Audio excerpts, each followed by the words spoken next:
On March 1st, he was officially promoted to lieutenant colonel and thus gained some influence over the direction of the army. He had rejected similar offers from lesser generals, but accepted this one from the commander-in-chief. This decision was momentous, for it led to a relationship with Washington that helped to forge the American Republic in war and in peace. Washington desperately needed someone with Hamilton's skills and talents on his staff. He wanted to delegate certain tasks that would free him up to concentrate on finding a winning strategy in the face of the previous year's routs. Problems of supply and organization plague every military commander, but they were particularly acute for General Washington because of a weak Congress and the recalcitrant states. He needed staff officers who could find the necessary supplies to fit his army for operations and simultaneously respect the civil authority of Congress and the states. But as Hamilton soon discovered, Washington was a demanding and at times hot-tempered taskmaster who expected loyalty, industry, and perseverance from his staff officers. He wanted men who were capable of being confined from morning to evening, hearing and answering applications and letters. They had to share his Republican vision, yet he was open to different opinions regarding specific decisions.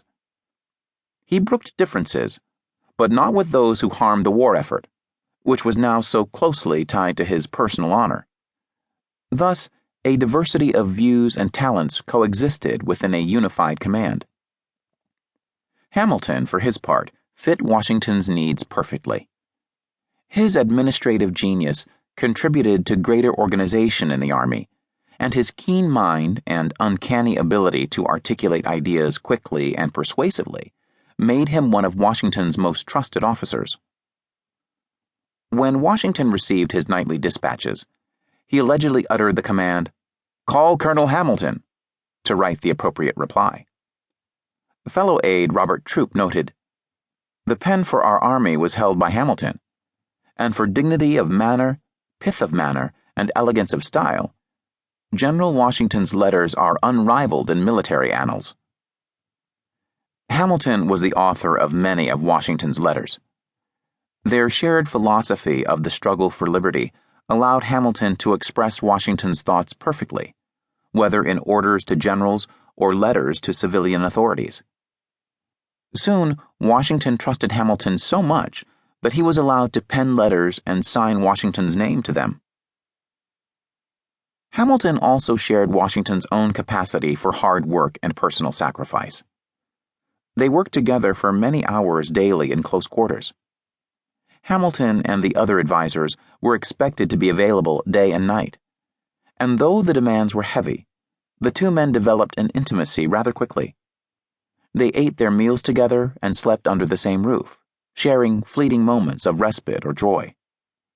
They also pored over maps, discussed upcoming battles, and made decisions that determined the fate of young men under Washington's command.